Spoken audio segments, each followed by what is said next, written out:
Three bullets. Three 60-ton Tiger tanks bearing down through the morning mist. 300 yards of frozen German mud between survival and annihilation. And the man behind the gun had never fired artillery in his life. But before we get to that moment, before we understand how a Kansas tractor mechanic became the most unlikely gunner in World War II, we need to go back. Back to a farm where a young man learned that every machine, no matter how complex, is just a collection of simple parts waiting to be understood. If you want to hear stories like this, stories about ordinary men doing extraordinary things when the world demanded it, hit that subscribe button. Because what you're about to hear isn't just history. It's a masterclass in human adaptation under pressure. November 17, 1944, 6:30 in the morning. Sergeant William Kowalski crouched in a crater outside a nameless German ridge, his breath turning to mist in the freezing air. His hands were shaking, but not from the cold. Through mud-splattered binoculars, he watched the eastern tree line. That dark wall of pine looked innocent enough to a civilian. But Kowalski wasn't a civilian. He was a dog face, a grunt with the 1st Infantry Division. And he knew that forest wasn't empty. It was waiting. What waited inside those trees wasn't just men with rifles. It was something heavier. Something that made the ground tremble before you even saw it. Kowalski lowered the binoculars and looked at his platoon. They were a mess. 23 men who looked less like soldiers and more like refugees who had stolen weapons. Their uniforms were caked in mud so thick it had dried into a kind of natural armor. Their eyes were red-rimmed and hollow, staring at nothing in particular. They were down to half strength. No radio contact with headquarters. No artillery support. And worst of all, no tanks. The Shermans that had been supporting their advance had been chewed up and spit out 2 days ago. They were alone on a ridge in enemy territory, and the silence was heavy enough to crush a man's chest. To understand why William Kowalski was sweating in freezing temperatures, you have to understand the weapon that had put him there. The war in Europe wasn't just a fight between men. It was a fight between machines. And for 3 years, the undisputed heavyweight champion of that fight was a weapon the Germans called the WWII, the 88. To the history books, it was the Flak 36 anti-aircraft gun. To the men on the ground, it was simply the boogeyman, the thing that lived in nightmares. It was a weapon that wasn't supposed to exist, a piece of engineering that broke all the rules of fairness.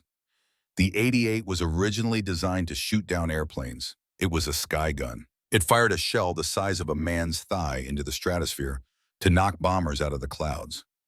To do that, German engineers had given it a barrel long enough to be a telephone pole and a powder charge that could accelerate a piece of steel to supersonic speeds in the blink of an eye. It was a precise, delicate instrument of high-altitude murder. But somewhere in the deserts of North Africa in 1941, a desperate German commander looked at his anti-aircraft guns, then looked at British tanks charging his line, and had a crazy idea. He lowered the barrel. He pointed the sky gun at the ground. The result was the military equivalent of using a sledgehammer to kill a Fleming. When an 88mm shell hit a tank, it didn't just punch a hole. It hit with such catastrophic violence that it often blew the turret clean off the hull. It turned armored vehicles into scrap metal and brave crews into memories. It could kill a tank from 2 miles away long before the tank crew even knew they were in a fight. You could hide from a machine gun. You could dig a hole to escape a mortar. But if an 88 could see you, you were already dead. And now, in a twist of fate that felt like divine intervention or cosmic joke, depending on your perspective, Sergeant Kowalski was sitting on top of a battery of them. But let's rewind, because to understand how Kowalski ended up in that German gun pit, we need to understand who he was before the war turned him into something else. Garden City, Kansas, 1938. William Kowalski was 14 years old, standing in Henderson's wheat field, staring at a broken John Deere Model A tractor that had defeated 3 professional mechanics. The machine sat there like a monument to mechanical failure, its engine silent, its purpose denied.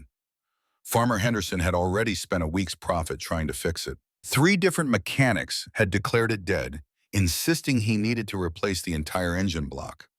That was money Henderson didn't have. The wheat was ready for harvest. Time was running out. The tractor was worthless. Kowalski's father, Stefan, had brought his son to look at the machine. Stefan was a Polish immigrant, a coal miner with hands like iron, and a philosophy about machines that he'd learned in the old country. He stood next to the tractor, one weathered hand resting on the cold metal, and looked at his son. "Billy," he said in that thick accent that would never quite leave him. "Listen to me. Machines are not magic. They are steel gears, pistons. If you understand what a tool does, you can fix it. You don't need to read German or Latin. You just need to know how it works." Young Kowalski nodded, but he wasn't sure he believed it. The tractor looked impossibly complex. Pipes and valves and chambers that seemed to serve no purpose he could identify. The mechanics had opened it up, poked around, and given up. What could a 14-year-old kid do that professionals couldn't? But his father had already walked away, leaving him alone with the machine. Kowalski spent 2 days with that tractor. Not trying to fix it at first, just listening to it. He'd turn the crank, hear the dry grind of metal on metal.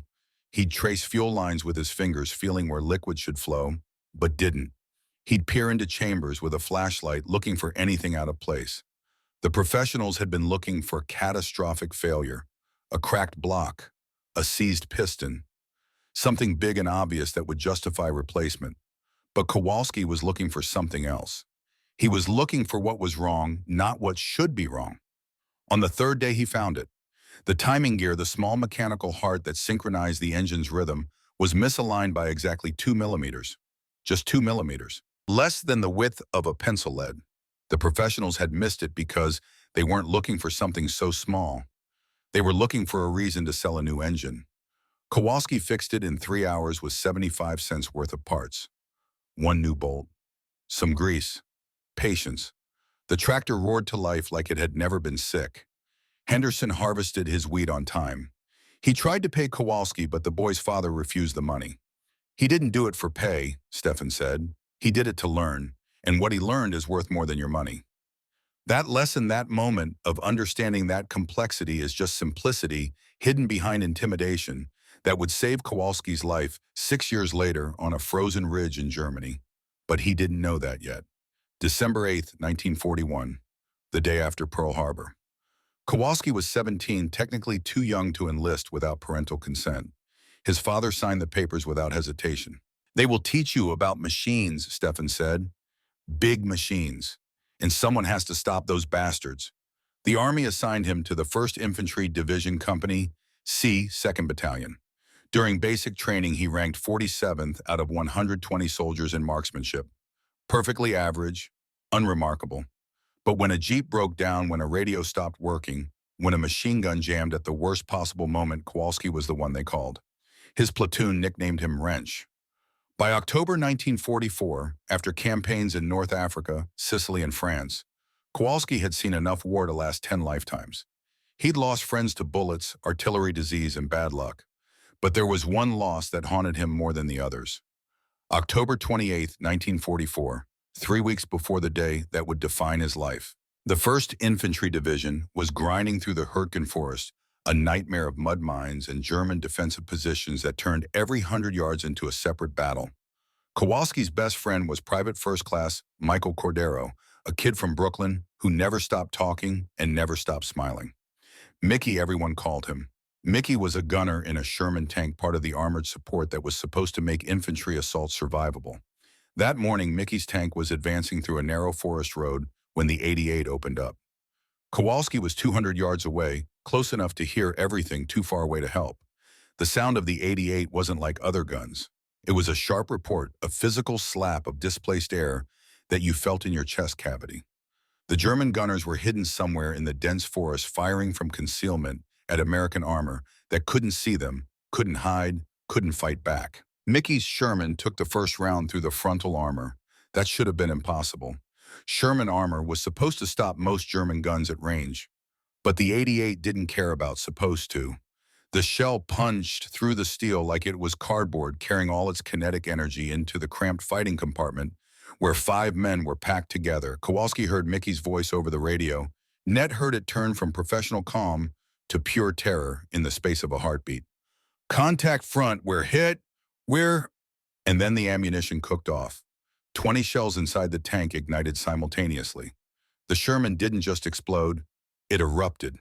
The turret, all 11 tons of it, lifted into the air on a pillar of flame and crashed down 30 feet away. The hull burned with a white-hot intensity, that made it impossible to look at directly. Kowalski ran toward the tank anyway. He made it 20 yards before the heat wall stopped him, before the secondary explosions threw shrapnel in every direction, before his sergeant tackled him to the ground and held him there while he screamed Mickey's name into the mud. Later, after the fire had burned itself out, after the metal had cooled enough to approach, they found Mickey's dog tags. One of them had melted the metal warped by heat into something that barely resembled its original shape. Kowalski took both tags, wrapped them in a piece of cloth, and put them in his breast pocket. He didn't pray. He didn't cry. He just made a promise to a dead friend. "I'll find a way to kill that gun," he whispered to the smoking wreck, "even if I have to learn how to fire the damn thing myself." It was a ridiculous promise. Impossible. Infantry sergeants don't operate artillery. They don't hunt down specific German positions for revenge. They follow orders, complete missions, try to survive until the next day. Personal vendettas are for movies, not for real war. But Kowalski kept that promise in his heart, like a coal that wouldn't stop burning. And 3 weeks later, fate would give him the opportunity to make good on it in a way he never could have imagined. From that day forward, Kowalski carried something else in his pack: a technical manual for the flak 3688mm anti-aircraft gun taken from a German prisoner. He couldn't read German, the text was useless to him, but the diagrams, the mechanical drawings, the cross-sections showing how the weapon functioned, those he studied every night by flashlight. His platoon thought he was crazy. "What are you going to do, wrench?" they'd joke. "Capture one and shoot it at them." They laughed. Kowalski didn't. He just kept studying the diagrams, memorizing the shape of parts he'd never touched, learning the language of a machine he'd never operated. November 17, 1944. 0300 hours. 3:30 in the morning. The order came down from Battalion Take Ridge 319. Intelligence said it was lightly defended. 4 to 6 German infantry guards protecting an artillery observation post. Should be a quick operation. In and out before dawn. Intelligence was wrong. Ridge 319 wasn't an observation post. It was a primary firing position for a Luftwaffe anti-aircraft battery. 4 flak 36 88mm guns, complete cruise ammunition stocks, and a dozen veterans who had been shooting down Allied bombers for 3 years. They knew their weapons the way a concert pianist knows their instrument. But Kowalski's platoon didn't know any of that when they started their approach through the pre-dawn darkness. 23 men moving in silence through frozen mud, their breath controlled, their movements practiced. They'd done this 100 times before. Clear the position. Hold until support arrives. Try not to die. The assault lasted 5 minutes. It was close quarters brutality, the kind of fighting that doesn't make it into the heroic accounts. Grenades thrown into dugouts. Bayonets used in the dark when bullets might hit your own men. The wet sound of steel entering flesh. The desperate gasps of men realizing they're dying. Kowalski killed 2 Germans that night with his bayonet. He'd shot men before, lobbed grenades into positions called artillery, down on coordinates. But this was different. This was intimate. He felt the resistance of the blade, heard the choking sounds, smelled the copper scent of blood mixing with cordite smoke. When it was over, 12 Germans were dead. 8 had escaped into the forest, running without their weapons, choosing survival over duty. 3 Americans were wounded but alive. And as the sun began to rise, casting weak November light over the position, Kowalski saw what they'd captured: 4 pristine 88mm anti-aircraft guns. They sat in sandbagged positions, their long barrels pointed at the sky, waiting for bombers that would never come. They were beautiful in a terrible way, painted in camouflage patterns of ambush yellow and forest green. They looked sleek, dangerous, expensive. They looked like instruments of precision death. Kowalski approached the nearest guns slowly, almost reverently. His platoon was securing the perimeter, checking bodies, treating wounded. But he was drawn to the weapon like a man in a trance. He reached out and touched the cold steel of the barrel. It was massive, thick enough that he couldn't wrap his arms around it. He walked to the breech, that huge block of machined steel that sealed the rear of the gun. It looked like a bank vault door covered in German text he couldn't read, and mechanical components he half recognized from his nightly study sessions. He ran his fingers over the metal, feeling the precision of German engineering. And then he saw it. Carved into the gun shield just above the traverse wheel, a name: Wolfstrain, Wolf's Tears, and below it tally marks, small vertical lines grouped in 5s. He counted them twice to be sure. 47 marks. This gun had destroyed 47 Allied vehicles, 47 crews, somewhere between 200 and 300 men killed by this single weapon. And one of those marks, one of those anonymous tallies, was Mickey Cordero's Sherman tank. Kowalski's hands began to shake. Not from cold, not from fear, from recognition. From the universe delivering exactly what he'd asked for in that desperate promise 3 weeks ago. Here was the weapon. Here was the gun that had haunted him. And it was his, now captured, waiting. Corporal Eddie Sullivan walked up beside him. Sullivan was a veteran of North Africa, a practical man who'd seen every flavor of combat and survived by never taking unnecessary risks. He looked at the 4 guns, then at Kowalski, and shook his head. "Beautiful, aren't they?" Sullivan said. "Completely useless to us, but beautiful. Like capturing a Stradivarius when you can't play violin." "Why useless?" Kowalski asked, though he already knew the answer. "Wrench, these things need a crew of 10 specialists to operate. You need a fire control computer. You need ballistic tables. You need guys who had trained for months on the optical sights and elevation mechanisms. We're infantry. We can't even read the German instructions." Sullivan was right, of course. The 88 was a scientific instrument. It had been designed by professors for professionals. Every dial, every gauge, every calculation was optimized for the complex problem of hitting aircraft moving at 200 miles per hour, 3 miles up. Using it required trigonometry, physics, and intimate familiarity with equipment that looked like it belonged in a laboratory. But as Kowalski stood there, his hand on the cold steel, he remembered his father's words from that wheat field in Kansas. "Machines are not magic. They are steel gears, pistons. If you understand what a tool does, you can fix it.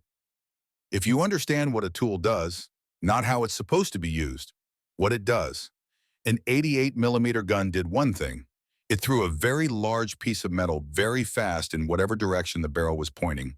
Everything else, all the complex calculations and optical sights and fire control systems, those were just fancy ways of pointing the barrel in the right direction. Kowalski didn't say any of this out loud. Sullivan would have thought he was crazy. Hell, he thought he was crazy. But the seed of an idea was planted. At 0630, exactly 3 hours after they'd secured the ridge, the sound started. It began as a vibration in the ground, a low-frequency rumble that you felt in your gut rather than heard with your ears. Then came the mechanical screech, that distinctive metal-on-metal grind of tank tracks on frozen earth. Every man on the ridge froze. Heads turned toward the eastern tree line. They all knew that sound. They'd all heard it before in nightmares and waking hours. It was the sound of German armor. Private Tommy Briggs, a 19-year-old kid from Texas who'd been in country for 6 weeks, stopped eating his sea ration. He looked at Kowalski with eyes that were too young to hold that much fear. "Sarge," Tommy whispered, "that's tanks." Kowalski raised his binoculars and scanned the tree line. For a long moment he saw nothing, just dark pines and morning mist. Then the first tree fell. It didn't just fall. It was pushed over 100-foot-tall pine, toppling sideways as something massive shoved through the forest. A shape emerged from the shadows. Boxy, angular, coated in textured anti-magnetic paste that made it look like the hide of some prehistoric beast. And mounted on the front, that long gun barrel with its distinctive muzzle brake. Tiger. Then another shape appeared 30 yards to the left. Another tiger. And then a third, completing in a wedge formation that was designed for exactly one purpose: hunting. They were moving at 15 miles per hour, their hulls rocking gently as they crushed undergrowth. They weren't rushing. They weren't worried. They knew the Americans on that ridge had no armor support. They knew the Americans had no anti-tank weapons that could hurt them at range. They were coming to sweep the trash off their hill and reclaim their guns. Sullivan appeared at Kowalski's shoulder, breathing hard. "We need to retreat, right now. We can make the river if we move fast." Kowalski lowered the binoculars.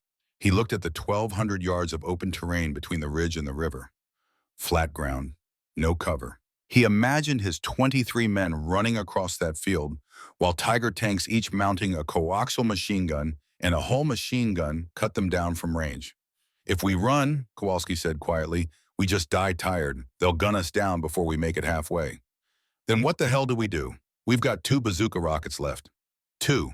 And those things need to hit tigers from 50 yards to do any damage. That's suicide range. Kowalski turned and looked at the four 88mm guns sitting in their sandbag positions. The weapons that had killed Mickey, the weapons that could kill tigers, the weapons that, according to every regulation and common sense, his platoon could never operate. The tigers were at 800 yards in closing.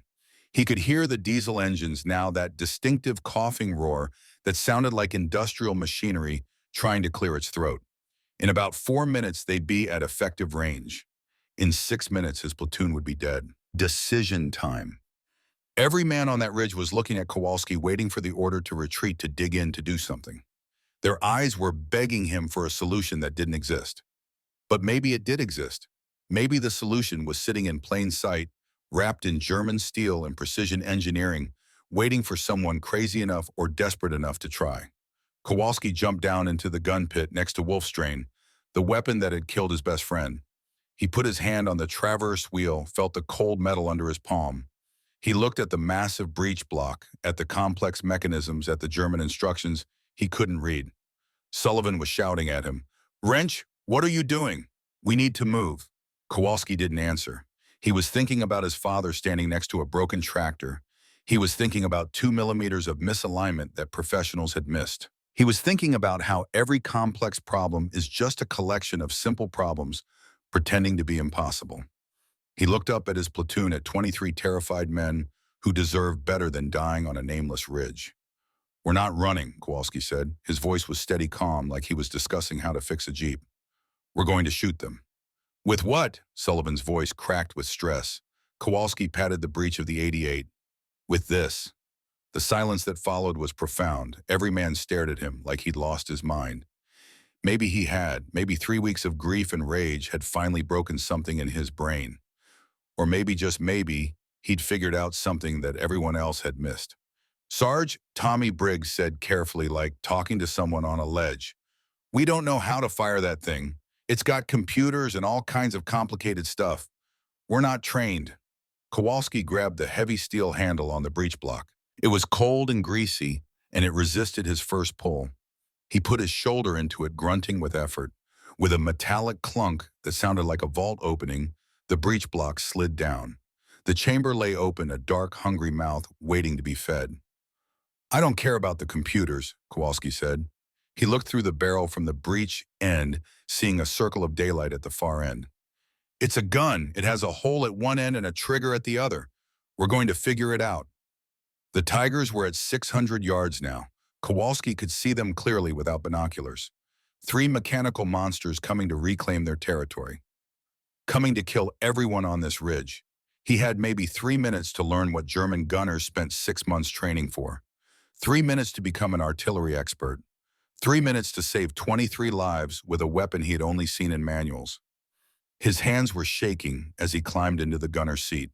The controls looked impossibly complex. Gauges and dials and hand wheels and foot pedals. German text everywhere. But underneath all that complexity, underneath all the fancy engineering, was something simple. A tube, a trigger, a target. And William Kowalski, farm kid from Kansas, tractor mechanic turned infantry sergeant, was about to teach the Wehrmacht that sometimes complexity is just intimidation wearing a German uniform. The tigers were at 500 yards in closing when Kowalski put his foot on the firing pedal for the first time. The metal was cold through his boot. His leg was shaking. The entire world had narrowed down to this moment, this impossible task, this desperate gamble. "Someone get me a shell," he said quietly. "The big ones with the pointy tips." And that's when the real learning began. 450 yards. The tigers were close enough now that Kowalski could see the mud caked on their spare track links. Close enough to make out the commander standing in the open hatch of the lead tank, binoculars raised, scanning the ridge for targets. The German officer looked confident, relaxed even. He had no reason to think the Americans could hurt him. That was about to change. Private Jimmy Chen scrambled into the gun pit, nearly falling in his haste. Chen was 20 years old, born in San Francisco, to parents who ran a watch repair shop, until the government decided that anyone with Japanese ancestry, even Chinese Americans, was a potential threat. His family was in an internment camp in Colorado. Chen had volunteered for the army to prove his loyalty, to show that his last name didn't define which side he was on. Right now, his hands were full of a German logbook, leather-bound and covered in neat handwriting. He'd taken it from one of the dead gunners.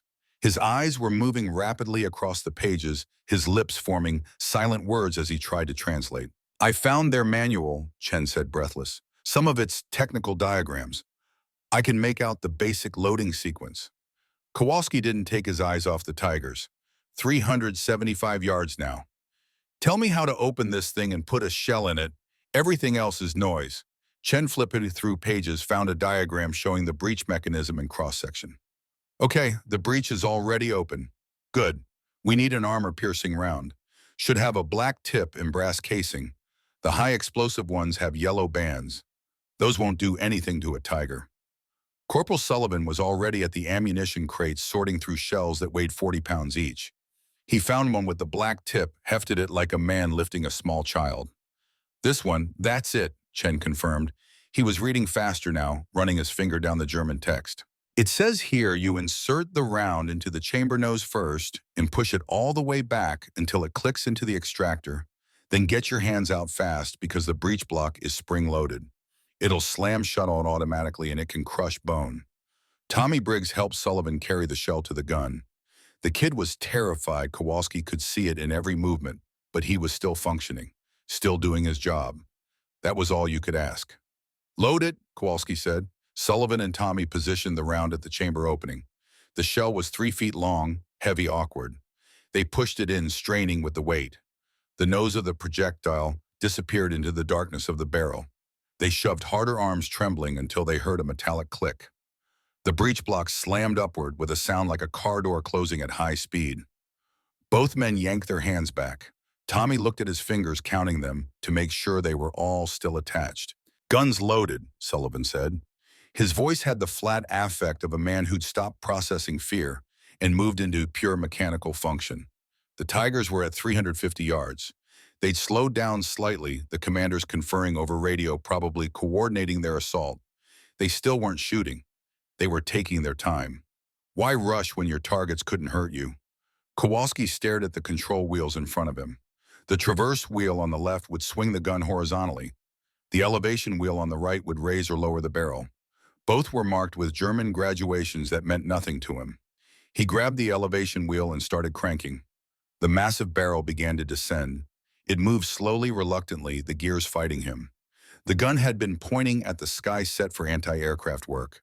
He was lowering it to point at the ground, to point at tanks, to use it in a way it hadn't been designed for but had become famous for. He cranked faster. The barrel came down degree by degree until it was nearly horizontal, pointing straight out toward the approaching armor. It looked wrong, somehow predatory, like a creature that had been forced into an unnatural position. Now came the hard part: aiming. The optical sight mounted on the side of the gun was a beautiful piece of German engineering, all brass and glass and carefully calibrated crosshairs. Kowalski pressed his eye to the rubber cup and saw nothing useful. The sight was designed for tracking aircraft miles away. At 300 yards, looking for a ground target, it was like trying to read a book through a telescope. Useless. He pulled back from the sight and cursed. The Tigers were at 320 yards. He could hear their machine guns, now short bursts of suppression fire, kicking up dirt around the American positions. They were softening up the ridge before the final assault. Chen was watching him, understanding dawning on his face. "You can't use the sight, can you? It's calibrated for the wrong range, wrong type of target." Kowalski's mind was racing, trying to remember everything he'd learned from his father, from fixing machines, from those nights studying the German manual. There had to be a way. And then it hit him. The oldest trick in the book. The method that had existed since the first caveman pointed a stick at something and threw a rock along it. Bore sighting.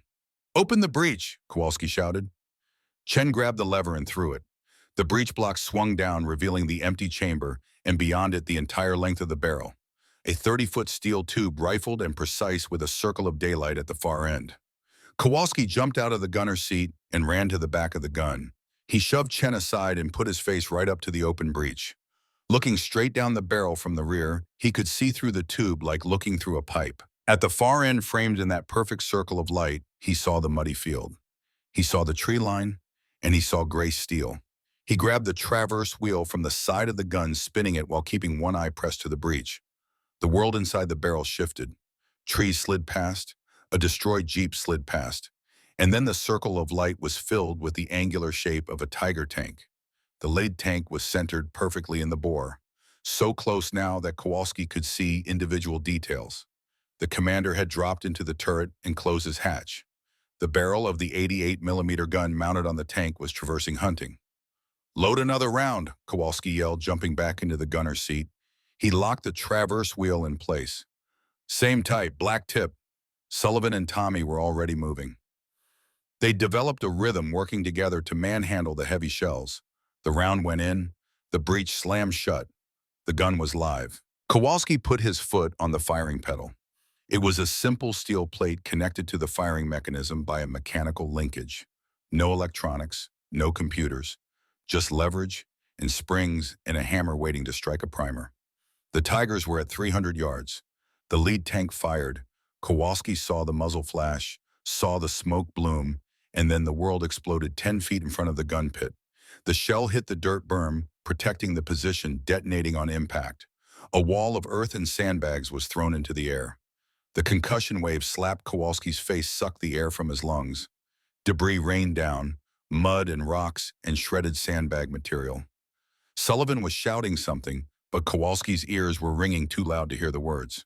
He wiped mud from his eyes, blinked away the spots in his vision. The gun was still functional. The barrel was clear. He had one shot before the German gunner corrected his aim and put the next round directly into the pit.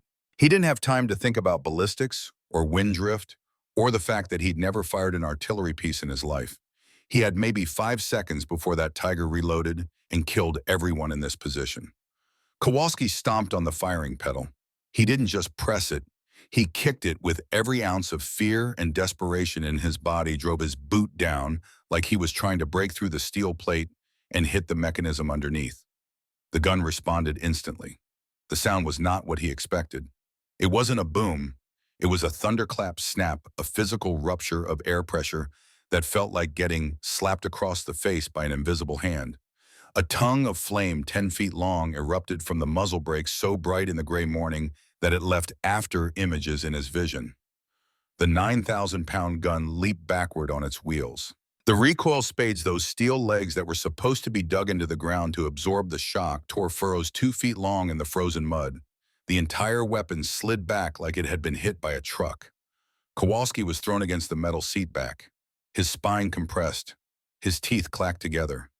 The world turned white for a split second, pure sensory overload, and then sound came back in a high-pitched whine that drowned out everything else. He couldn't hear, couldn't see clearly, but he could make out shapes through the smoke and dust. The Tiger was still there, still moving, which meant he'd missed.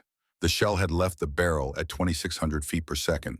At 300 yards, the flight time was effectively zero.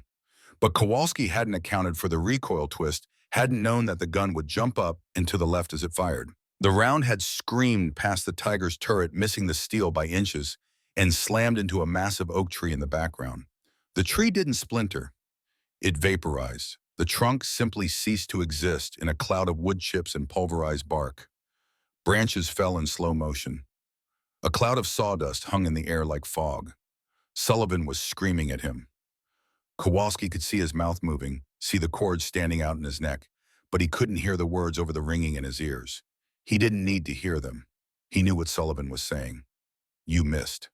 The German commander in the lead Tiger must have been shocked. He'd probably expected return fire from rifles, maybe a bazooka, if the Americans were feeling suicidal. But an 88mm round coming back at him. That wasn't supposed to happen. American infantry didn't operate captured artillery. The Tiger's turret stopped traversing. For a moment, nothing happened. Then the massive vehicle lurched into motion, backing up, the commander trying to put distance between himself and whatever madness was happening on that ridge. But the other two Tigers were still coming. They split formation. Tiger 2 breaking left toward the tree line, Tiger 3 moving right to flank. They were adjusting tactics, treating this like a real threat instead of a cleanup operation. Kowalski's hands were shaking as he tried to assess what had gone wrong. The bore sighting had put the target in the line of fire. He was certain of that. but the gun had jumped when it fired, twisting the aim at the last microsecond. He needed to compensate. "Reload," he croaked. His voice sounded strange to his own ears, muffled and distant. "Hurry!" Chen had already selected another armor-piercing round. Tommy and Sullivan grabbed at their movements faster now, born from repetition. They knew the dangers. They knew where to put their hands and when to pull back. The shell went in. The breech slammed. 8 seconds from empty to loaded. The lead Tiger had stopped backing up. The commander was probably on the radio calling for instructions, trying to understand what was happening. The turret started rotating again, that long 88mm gun barrel swinging to bear on Kowalski's position. This was it. The race. The German loader in that tank was ramming a shell into his breech. Kowalski had maybe 6 seconds before that gun fired again. And this time the German gunner wouldn't aim high. He'd drop the round right into the pit. Kowalski cranked the traverse wheel, adjusting his aim. He'd missed to the right because the gun twisted left. So aim right. Basic physics. The gun had jumped up. So aim low. He made the adjustments by feel, by instinct, by the same intuition that had let him find a 2mm misalignment in a tractor engine. He looked down the side of the barrel, not through any sight, just eyeballing the angle like he was pointing his finger at something. The Tiger filled his vision. He could see the texture of the Zimmerit paste, could see the spare tracks mounted on the hull, could see the weak point where the turret met the body, that junction, where steel plates came together in a ring of bolts. The turret, ring, the throat of the beast. He took a breath, held it. The world narrowed to this moment. His foot hovered over the pedal. The Tiger's gun was almost lined up, almost ready, almost. Kowalski stomped. The gun roared again. Same violent whip crack of displaced air, same 10-foot flame, same brutal recoil throwing him back against the seat. But this time the connection was solid. This time he felt it in his bones, knew it before he could see it. The armor-piercing shell left the barrel in a perfectly straight line. No arc, no drop. At this range, gravity was irrelevant. The round covered 300 yards in 0.3 of a second and hit the Tiger's turret ring with the force of a meteor strike. Sullivan, watching from the edge of the pit with his jaw hanging open, would later describe what happened next as the most beautiful and terrible thing he'd ever seen. The shell didn't just penetrate the armor, it destroyed the very concept of armor. The hardened steel tip hit the junction where the turret bolted to the hull, that one vertical weakness is in the Tiger's slope protection. The bolts, each one 3 inches thick, sheared off instantly. The entire turret, all 11 tons of it, lifted straight up into the air. It rose 3 feet, propelled by the explosion inside the crew compartment.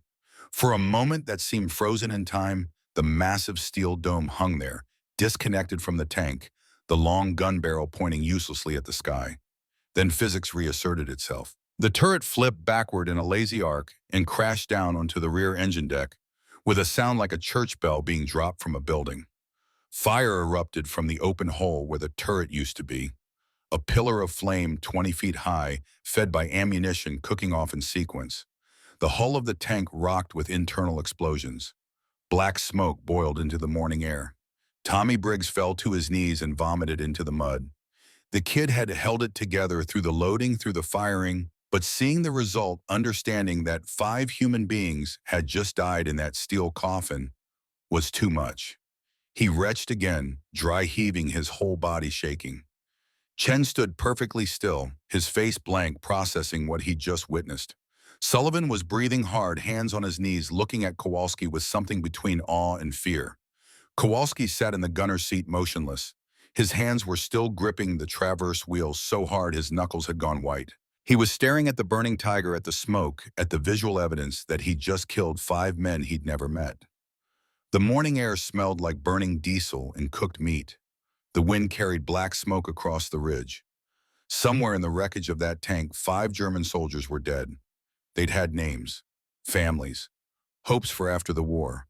And in a fraction of a second, Kowalski had erased all of that. This wasn't like shooting at distant shapes, wasn't like calling in artillery coordinates. This was direct, personal. He'd pointed the weapon.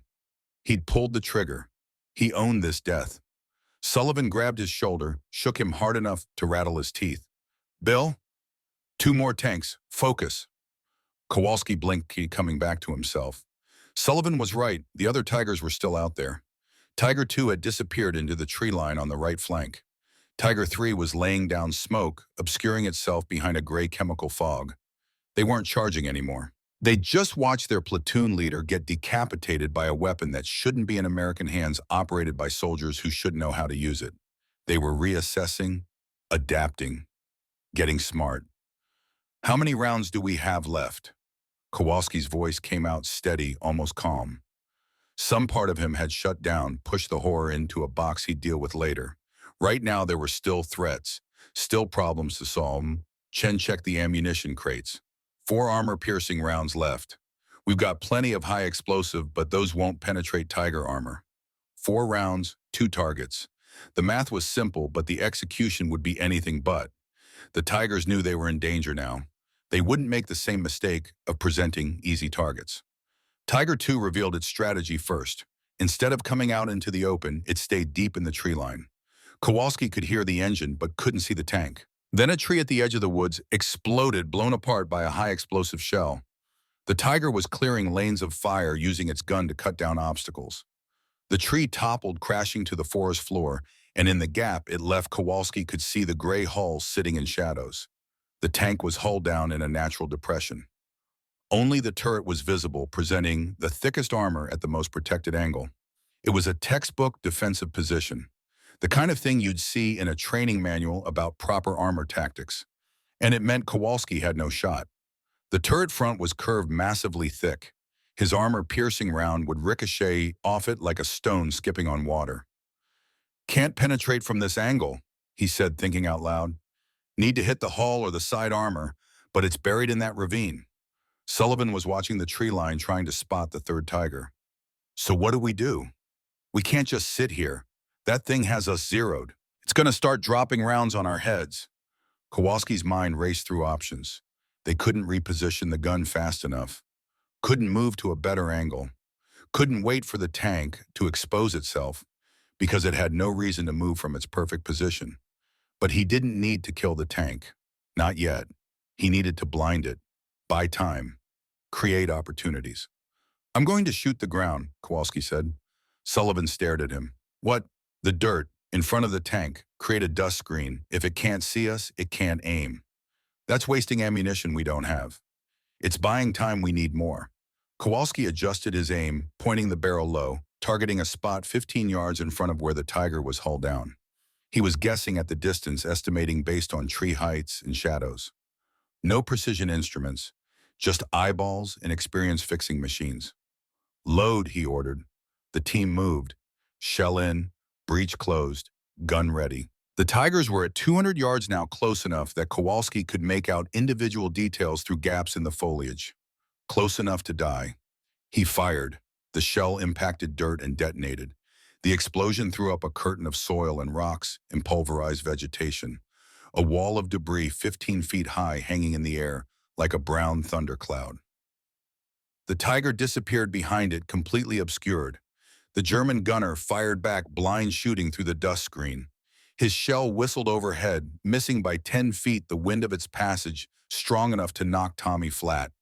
The kid scrambled behind the gun shield, wild-eyed, breathing in short gasps that might have been the start of panic. "Stay with me, Briggs," Kowalski said, keeping his voice level. "We need you." The dust was already starting to settle, blown by the wind. Kowalski had maybe 15 seconds before the Tiger could see clearly again. He cranked the elevation wheel, raising the barrel a fraction. He was aiming blind now, visualizing where the turret should be, based on where he'd last seen it, hoping the tank hadn't moved. "Load," he said again. Another round. Another slam of the breech. The gun was getting hot now. Kowalski could feel the heat radiating from the barrel, could smell burning oil from the recoil mechanism. He fired through the dissipating dust. The shell screamed across the gap and hit the Tiger's turret mantlet, that thick curved shield protecting the gun mount. The round struck at a steep angle and ricocheted, spinning off into the sky with a sound like a giant playing a broken violin string. Sparks flew from the impact point, but no penetration, no kill. "Missed," Sullivan said unnecessarily. Kowalski knew he'd missed, could feel it. The angle had been too steep. He'd aimed too high, trying to hit the turret.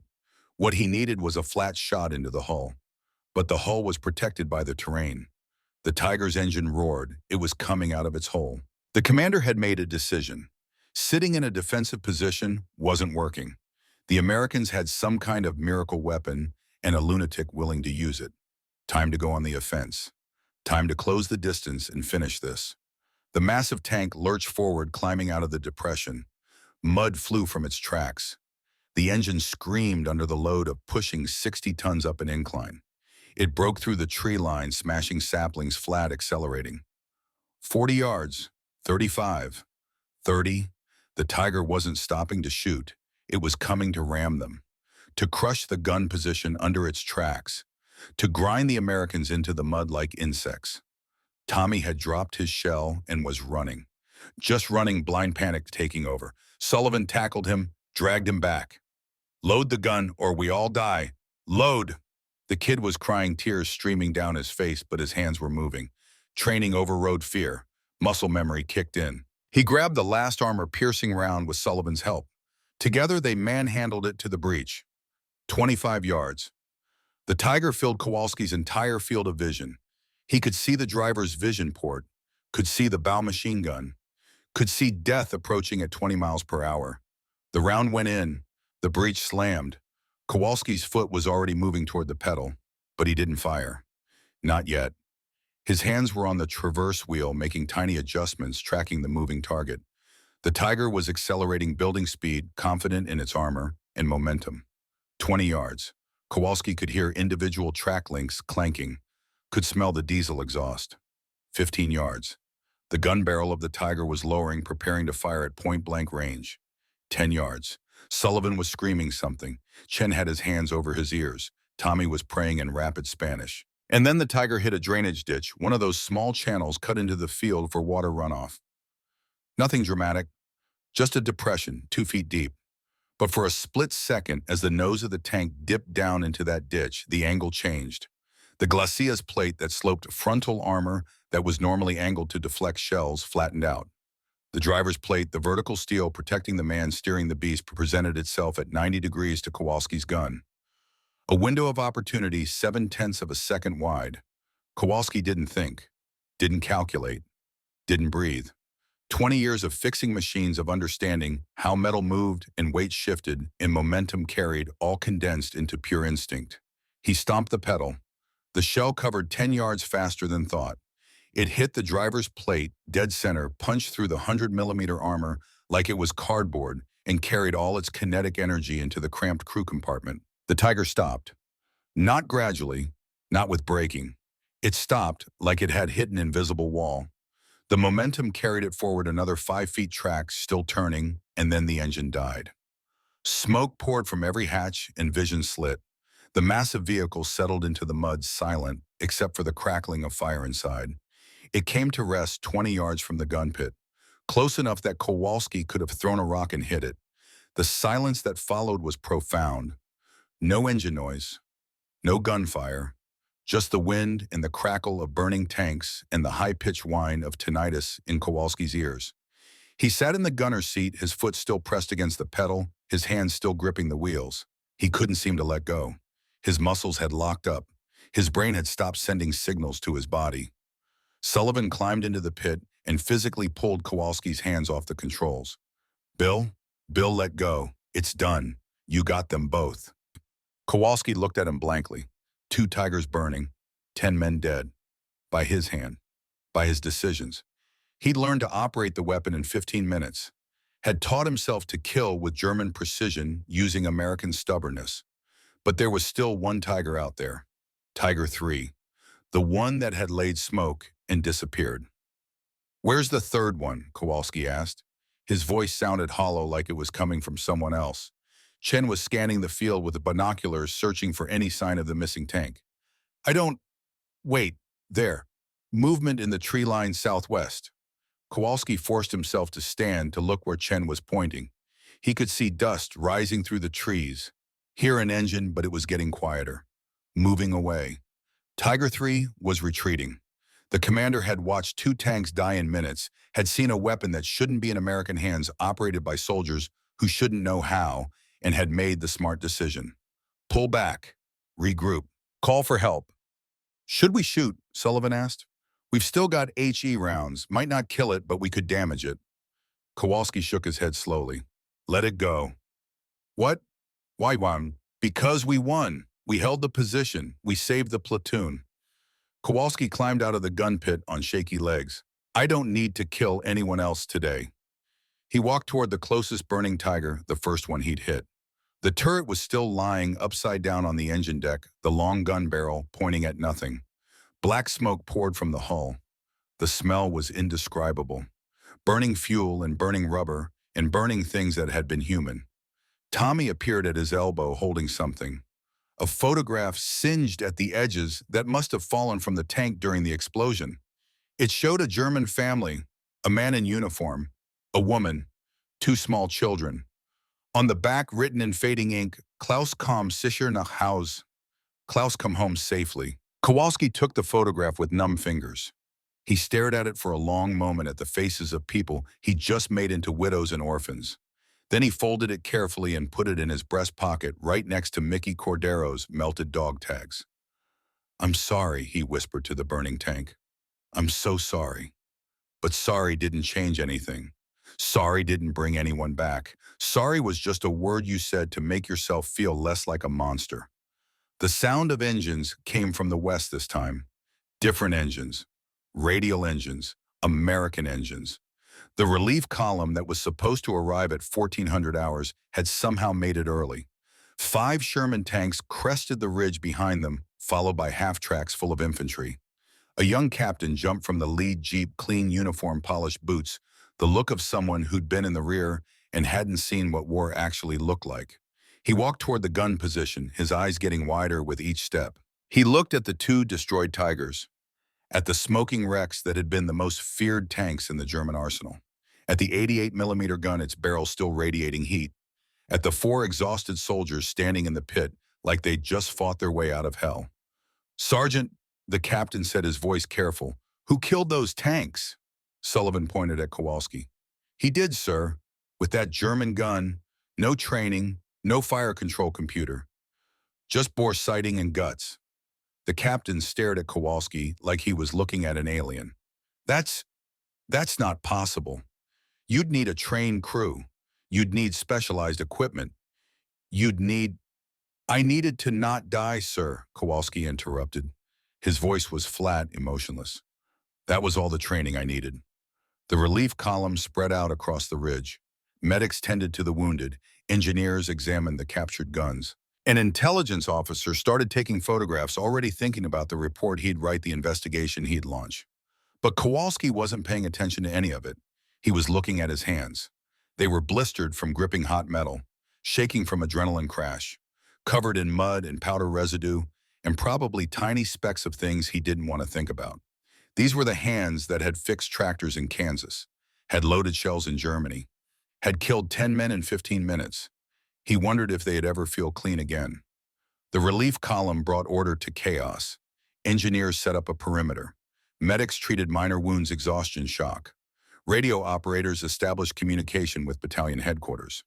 The ridge that had been a desperate last stand 20 minutes ago was now just another secured position on the long, bloody road through Germany. But for William Kowalski, the battle wasn't over. It had just moved inside his head. He sat on the edge of the gun pit, his rifle across his knees, watching the Tigers burn. The flames had died down to a dull orange glow. The smoke had turned from black to gray. Inside those steel coffins, human beings had become ash and memory. He'd done that. His finger on the trigger, his eye on the target, his responsibility. Tommy Briggs sat next to him, not talking, just existing in the same space. The kid had aged 10 years in the last hour. His hands were still shaking. Every few minutes, he'd look at the tanks, then look away quickly, like he'd seen something he couldn't process. Sullivan was giving his report to the captain, describing the engagement in clipped military language. 3 enemy armor units, 2 destroyed, 1 withdrew, no American casualties, a complete tactical victory. The words sounded clean, professional. They had nothing to do with the reality of what had happened. Chen was helping the engineers examine the captured guns. His mechanical knowledge, his ability to translate German technical documents, made him valuable in a way that had nothing to do with his ancestry. For a few hours, he could just be a soldier helping his unit, not a suspect in his own country. The intelligence officer, a lieutenant with thick glasses and a notebook, approached Kowalski carefully, the way you'd approach a wounded animal, something dangerous that might lash out. Sergeant Kowalski, the lieutenant's voice was cautious. I need to ask you some questions about the engagement, for the record. Kowalski didn't look at him. Sure. How did you know how to operate the 88? Had you received specialized training? No. Did you have access to technical manuals, translation support? Had a German manual, couldn't read it, just looked at the pictures. The lieutenant wrote something in his notebook, and you achieved 2 confirmed kills against Tiger tanks with no formal training. 3 shots, 2 hits, 1 miss. Math's not complicated. But the complexity of the weapon system alone should have made operation impossible without extensive. Kowalski finally looked at the lieutenant. His eyes must have shown something because the officer stopped talking. Mid-sentence took a step back. You want to know how I did it? Kowalski's voice was quiet but had an edge like broken glass. I didn't think. I just pointed the biggest gun I could find at the biggest threat I could see and pulled the trigger. That's the whole story. That's the great mystery. Sorry it's not more complicated for your report. The lieutenant cleared his throat. The battalion commander wants to recommend you for the Medal of Honor. This is an extraordinary action. You saved your entire unit using enemy equipment in a way that military doctrine says is impossible. I don't want a medal. Sergeant, you don't understand. I understand perfectly. Yesha Kowalski stood up, towering over the smaller man. I killed 10 people today. 10 human beings who woke up this morning thinking they'd live to see tomorrow. I'm not a hero. I'm just a guy who didn't die. There's a difference. He walked away before the lieutenant could respond. He needed to move, needed to do something with his hands. Standing still meant thinking, and thinking meant seeing those turrets fly off and smelling that smell, and hearing sounds that his mind kept trying to replay on loop. The first Tiger, the one he'd hit in the turret ring, had finally stopped burning. The metal had cooled enough to approach. Kowalski walked toward it, drawn by morbid curiosity or guilt, or something he didn't have words for. Sullivan saw him and jogged over. Bill, don't. There's nothing good in there. I need to see. No, you don't. Trust me. I've seen burned out tanks before. It's not. But Kowalski was already moving. He climbed onto the hull, his boots sliding on metal, still warm to the touch. The turret had left a gaping hole where it had been torn free. He looked down into the crew compartment. Sullivan was right. There was nothing good there. Nothing human anymore. Just shapes that had been people fused to metal by heat that turned steel into taffy. He could see where the loader had been standing, where the gunner had been sitting. The commander's position near the hatch. Klaus, the name from the photograph. Maybe one of these shapes was Klaus, who had a family waiting in Germany, who'd wanted to come home safely, who'd never make it now because a Kansas farm boy had learned to shoot his own weapon better than he could. Kowalski felt his stomach lurch. He turned away quickly, climbed down, walked 20 feet before his legs gave out, and he fell to his knees in the mud. He didn't throw up. He just knelt there, breathing hard, trying to push the images out of his head and failing. Tommy found him like that 10 minutes later. The kids sat down next to him close enough that their shoulders touched. Neither of them said anything. What was there to say they'd survived? Others hadn't. That was the whole story of war in 2 sentences. My mama wrote me a letter, Tommy finally said. Got it 2 days ago. She said she prays for me every night, prays that I'll come home with my soul still intact. I didn't really understand what she meant until today. Kowalski nodded slowly. Do you think we're going to hell for this? Tommy's voice was small. For killing them? I don't know, maybe, probably. But they would have killed us. I know. So it was us or them. I know that too. Then why do we feel like I did something wrong? Kowalski didn't have an answer. He was 24 years old. He'd been fixing tractors 3 years ago. Nobody had prepared him for the moral calculus of survival. Nobody had explained that doing the right thing could feel so much like doing the wrong thing. The sound of approaching vehicles pulled them back to reality. More trucks, more men, a colonel's jeep. The story of what had happened was spreading through the battalion.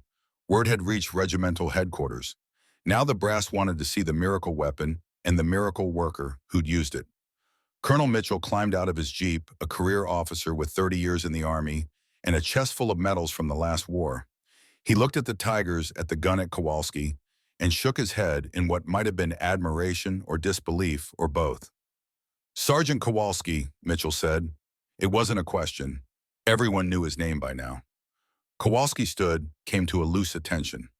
"Sir, I'm told you single-handedly destroyed 2 Tiger tanks with a captured German anti-aircraft gun, that you had no training on the weapon system, that you improvised the entire engagement based on mechanical intuition. I had help, sir, my whole team. But you were the gunner." "Yes, sir." Mitchell walked a slow circle around the 88, examining it like a curious artifact. "How did you know it would work?" "I didn't, sir, but sitting still would have got us killed for sure. So I tried." "And bore sighting, that was your innovation." "Old hunting trick, sir. My grandfather taught me." "Your grandfather?" Mitchell laughed, a sharp bark of sound. "So American military doctrine is being rewritten by a sergeant who learned artillery tactics from his grandfather on a farm in Kansas." "I don't think it's doctrine, sir. I think it's desperation." Mitchell stopped walking and looked at Kowalski directly. "The Army is going to study this engagement. They're going to write manuals. They're going to try to teach other soldiers what you did here. But between you and me, Sergeant, do you think what you did today is replicable?" Kowalski thought about the manual he had studied, the mechanical knowledge from fixing machines, the pressure of imminent death, the luck of hitting that turret ring on the second shot, the luck of the Tiger dipping into a ditch at exactly the right moment, the luck of not dying in the first 30 seconds. "No, sir, I don't think you can teach this. I think you can only survive it." Mitchell nodded like he'd expected that answer. "I'm recommending you for the Silver Star. You'll probably get it. And I'm also recommending that you and your team get rotated to the rear for a week. Rest, hot food, no combat. You've earned it." "Thank you, sir." But even as he said it, Kowalski knew a week in the rear wouldn't help. You couldn't rest your way out of what he'd seen. Couldn't eat your way past what he'd done. The images were permanent now, scratched into his brain like graffiti on a wall. He'd carry them for however long he lived. The colonel left. The engineers started preparing to tow the captured guns back to American lines. The 88s would be repainted, marked with white stars used against their former owners. Wolfstrain would kill again, just under a different flag. Sullivan organized the platoon for evacuation. They'd lost 3 men wounded in the initial assault, but none in the tank battle. 23 men had walked onto this ridge. 23 would walk off. By the brutal mathematics of war, that counted as a miracle. As the sun climbed higher, burning off the morning mist, Kowalski took one last look at the gun position. The brass shell casings were still scattered in the pit, 6 of them, each one 3 feet long, physical evidence of what had happened. He picked one up, felt the weight of it, the residual warmth. This piece of metal had changed the day, had saved lives, had taken lives. He set it down carefully and climbed out of the pit. The march back to friendly lines took 4 hours. Nobody talked much. Exhaustion and emotional overload had rendered them all temporarily mute. They walked in loose formation, weapons ready, but not expecting contact. The German retreat had opened a gap in their lines. They passed through 2 more American units on the way back. Both times, word had already spread. Soldiers pointed, whispered, "That's the guy. That's the one who killed tigers with their own gun." Kowalski kept his head down and kept walking. By nightfall, they reached a rear area staging camp. Hot food, clean water, tents with actual cots instead of frozen mud. It should have felt like paradise after weeks of frontline combat. Instead, it felt hollow, empty. Kowalski lay on his cot, staring at the canvas roof of the tent, listening to other men snore. Sleep wouldn't come. Every time he closed his eyes, he saw the turret lifting off, saw the driver's plate at that perfect angle, saw the photograph of Klaus's family. He reached into his pocket and pulled out the photo, looked at it in the dim light. The woman was pretty. The children were maybe 5 and 7 years old. They'd grow up without a father because of him. They'd be told he died serving Germany. Would probably never know the details. Would probably imagine it was quick and painless. It hadn't been painless. Kowalski knew that. The crew would have had maybe 2 seconds of awareness between impact and death. 2 seconds of knowing their armor had failed them. 2 seconds of terminal understanding. Not long enough to pray, just long enough to know. He almost threw the photo away a dozen times, but he couldn't. It felt like a responsibility, a witness. He folded it back into his pocket next to Mickey's dog tags, his own private museum of the war. The people he'd lost and the people he'd killed kept together in the same space. The days in the rear passed slowly. The Army tried to debrief him properly. Intelligence officers wanted to know every detail of the engagement. They brought German technical manuals, asked him to identify which diagrams he'd used. He pointed at random pictures made up. Half the story told them what they wanted to hear. A major from the Ordnance Department showed up with questions about whether captured weapons could be integrated into American units. Kowalski told him it was a terrible idea. The major wrote it down as if it was wisdom instead of common sense.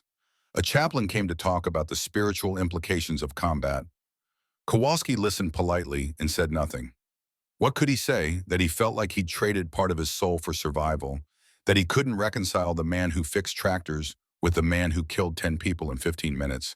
The chaplain wouldn't understand. Nobody would unless they'd been there. On the fourth day, Sullivan found him sitting alone behind the mess tent, cleaning his rifle for the third time that day. The rifle didn't need cleaning. It was just something to do with his hands. "You doing okay?" Sullivan asked, though they both knew the answer. "Sure." "You're a terrible liar." Kowalski didn't respond. He ran the cleaning rod through the barrel again, watching the patch come out spotless. Sullivan sat down next to him. "I've been doing this longer than you. North Africa, Sicily, France, now Germany. And I'm going to tell you something that nobody else will say out loud. What you did on that ridge was incredible, saved all our lives. But it's also going to mess you up for a long time, maybe forever." "I know. Do you? Because you're acting like if you just stay busy enough, keep moving enough, you won't have to deal with it. But Bill, you killed 10 men. Good soldiers don't get to just walk away from that. It stays with you." "Then what am I supposed to do?" Sullivan shrugged. "You live with it, you carry it. You figure out how to be a human being again, even though part of you died on that ridge with those Germans. There's no manual for it, no training. You just wake up every day and try to be better than you were yesterday." They sat in silence for a while. Other soldiers passed by, heading to meals or duty shifts or wherever the Army told them to go. None of them had killed 10 men that morning. None of them had the same weight. "I keep thinking about their families," Kowalski finally said. "The wives who are going to get letters. The kids who are going to grow up without fathers. I did that. Me. You also kept Tommy Briggs alive. Kid writes his mother every week. She's got 4 other children depending on her, and she would have lost her oldest son if you hadn't done what you did.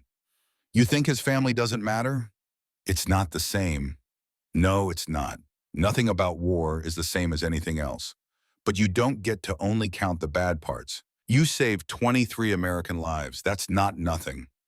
Kowalski wanted to believe that, wanted to feel like the equation balanced, but it didn't work that way in his head. The dead Germans had faces, now names, families. The saved Americans were just his buddies, people he knew, people who didn't feel like they needed saving because they'd survived. The 7th day came. The rest period ended. New orders arrived. The 1st Infantry Division was moving up to support the push toward the Rhine. Kowalski's platoon would rejoin the line in 48 hours. Back to the mud, back to the fear, back to the possibility of dying on any given morning. But before they left, there was a formation. The entire company assembled in a muddy field behind the camp. Captain Hayes stood at the front with Colonel Mitchell. Kowalski had a bad feeling about what was coming. "Sergeant Kowalski, front and center," Hayes called out. Kowalski walked forward, acutely aware of every eye on him. He stopped in front of the captain, came to attention. Mitchell stepped forward, holding a small box. "Sergeant William Kowalski, for extraordinary heroism in action against enemy forces on 17 November 1944, it is my privilege to award you the Silver Star." The medal came out of the box. Silver Star on a ribbon. It looked small, inadequate, like trying to summarize a novel with a single word. Mitchell pinned it to Kowalski's uniform. "You displayed exceptional courage and innovation under fire." Mitchell continued, his voice carrying across the formation. Your actions directly resulted in the destruction of 2 enemy Tiger tanks and the preservation of American lives. You are a credit to your division and to the United States Army. Applause from the assembled soldiers. Kowalski stood rigid, not feeling any of what he was supposed to feel. Pride, honor. He just felt tired and confused. They were celebrating him for killing people, making a hero out of someone who felt like the opposite of heroic. The formation ended. Soldiers came by to congratulate him, shake his hand, tell him he'd done something amazing. Kowalski accepted it all with a fixed smile that felt like a mask. When it was finally over, he went back to his tent and put the medal in his pack. Didn't look at it again. That night, he wrote a letter to Mickey Cordero's mother in Brooklyn. He'd been putting it off for 3 weeks, not knowing what to say. How do you tell a mother that her son burned to death in a tank, that his last words were screaming for help that never came? In the end, he kept it simple. Mickey died bravely. He saved others with his sacrifice. He is remembered by his brothers in arms. All the standard phrases that meant nothing and everything. He didn't mention the revenge, didn't tell her he'd killed the gun that killed her son. She didn't need to carry that weight too. He sealed the letter and added it to the pile going out with the next mail run. Then he lay on his cot and stared at the canvas ceiling and waited for sleep that wouldn't come. The return to the front line happened on a gray morning that looked like every other gray morning in Germany. They loaded into trucks, bounced along muddy roads, got dropped off in a forest that could have been any forest. The war continued. The war would always continue until it didn't. But something had changed in Kowalski. His platoon could see it even if they couldn't name it. He was quieter, more careful. When they took positions, he didn't just set up defenses. He studied the terrain for every advantage, every possible angle of attack. He looked at abandoned vehicles and equipment with new eyes, seeing potential instead of junk. The manual that had been in his pack, the German technical document he'd studied, now had notes in the margins, sketches, ideas. He'd learned something on that ridge that went beyond firing a gun. He'd learned that innovation came from desperation. That rules were just suggestions when survival was on the line. That understanding how things worked was more valuable than knowing how they were supposed to work. A week after returning to combat, they overran another German position. This one had a mortar team, American mortars, captured weeks earlier. The Germans had been using them against American units. Now the weapons had been recaptured. The platoon was ready to just leave them. But Kowalski stopped, examined the mortars, checked the ammunition, tested the traverse mechanism. "We're taking these," he announced. Sullivan raised an eyebrow. "We don't need more weight to carry. We need firepower, and these work fine. You know how to operate a mortar?" Kowalski smiled. It didn't reach his eyes. "I know how to figure things out. That's all you need." They added the mortars to their equipment. 2 days later, when a German machine gun nest pinned them down, Kowalski set up the mortar by memory, and Phil adjusted the angle by watching where the first test round landed and dropped 3 shells directly onto the position. Problem solved. Word spread again. Not the dramatic story of the Tigers, but the quieter reputation of a sergeant who could make anything work, who could look at enemy equipment and see opportunity, who could adapt and improvise and solve problems that should have been impossible. The war ground on. December arrived. The Battle of the Bulge threw everything into chaos. Kowalski's unit found themselves retreating, fighting, advancing, retreating again. The neat front lines dissolved into a confused mess of positions and counterpositions. On Christmas Eve, 1944, they were dug in outside a Belgian village, sharing cold rations and wondering if they'd see morning. Snow was falling. Someone had a harmonica and was playing Silent Night badly. Tommy Briggs was reading letters from home. Kowalski sat apart from the group, his back against a tree, looking at nothing in particular. Sullivan brought him coffee, real coffee someone had scrounged from a supply depot. "Merry Christmas," Sullivan said. "Is it?" Kowalski took the coffee. It was weak and bitter, but hot. "Doesn't feel like it. None of this feels like anything anymore. We're just here, existing, waiting. Waiting for what? For it to end, for us to go home, for whatever comes next." Sullivan sat down next to him. "You know, I've been thinking about that day, the Tigers, what you did." "Don't. No, hear me out. You think you're some kind of monster now, that you're broken or wrong or whatever's going through your head. But Bill, you're not. You're just a guy who was given an impossible situation and found a way through it. That's not evil, that's human. I killed 10 people. In a war, while defending your friends. It's not the same as murder. And you know it. Then why does it feel the same? Sullivan didn't have an answer for that. Because maybe it was supposed to feel the same. Maybe that was the price you'd paid for survival. You got to live, but you had to carry the weight of everyone who didn't. The snow kept falling. Silent night played on. Somewhere in the distance, artillery rumbled. The war didn't stop for Christmas. It never stopped for anything. Years later, when people would ask Kowalski about the war, about that day with the Tigers, he would struggle to find words. The story that got told in history books was clean, heroic. A farm boy with mechanical knowledge improvising his way to victory against impossible odds. It made good copy, but the story in his head was different. It was about desperation and luck and the terrible things people could learn when they had no choice. It was about crossing lines you didn't know existed until you'd already crossed them. It was about surviving, but wondering if survival was worth the cost. He would tell people he was just a mechanic who pointed a gun in the right direction, that anyone could have done it, that there was nothing special about him except bad luck and worse timing, and he'd believe it mostly.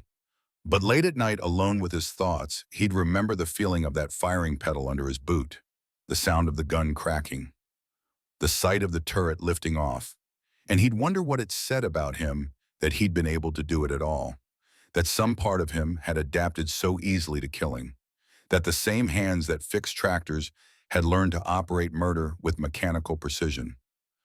The war ended eventually. Germany surrendered. Japan surrendered. The shooting stopped.